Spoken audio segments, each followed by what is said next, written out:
این زمان نیز همچون نفس باد صبا می گذرد، با من و بی من و با ما و بی ما و شما می گذرد و بدان هیچ به یاد تو نمی ماند از این لحظه هایی که چنین سخت به آن دل بستی، جز نسیم طرب انگیز و عطر خوش خاطره ها. و چه خوب است بدانیم در سبد خاطره ها خاطر دوست چه صفایی دارد در دل غمزده آدم ها. همچو باران بهاری بیتاب می بارد و می کارد و می رویاند گل لبخند به باغ لبها.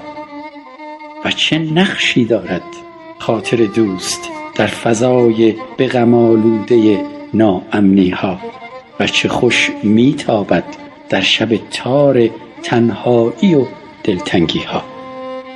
بشنو این نکته چه زیبا فریدون مشیری گفته است: زندگی گرمی دلهای به هم پیوسته است، تا در آن دوست نباشد همه درها بسته است.